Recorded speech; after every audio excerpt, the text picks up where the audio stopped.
Käydään seuraavaksi läpi vähän tyypillisimpiä syyssieniä. Lampaan kääpä, mikä on ihan omia suosikkisieniä. Yleensä kasvaa semmoissa nipussa, että siinä on vähintään kymmenkunta. Suurimpia ei suositella syötäväksi, lähinnä sen takia, että maku menee kitkeräksi. Lampaan käävän alapuoli on tommonen aika sileä. Sillä on olemassa toinen rinnakkaislaji typäskääpä, joka menee kuumentaessa pikkusen punertavaksi, kun lampaan kääpä menee semmoiksi vihertävän kellertäväksi. Varsinkin syksyllä monet tateista on paisunut ihan valtavan suuriksi.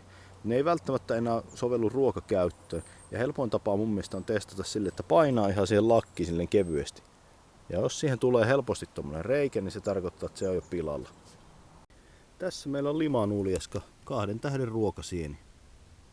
Limanuljaskan parhaita tuntomerkkejä on melkein tommonen sitruunamainen väritys tuolla varren tyvessä. Ja näytetään sen verran limanuljaskan käsittelystä, sen paras halkaista noin, jolloin toi päällikalvo lähtee irti tollasen noin. Sitä ei siis syödä, se heitetään pois ja muu osa sienestä käytetään.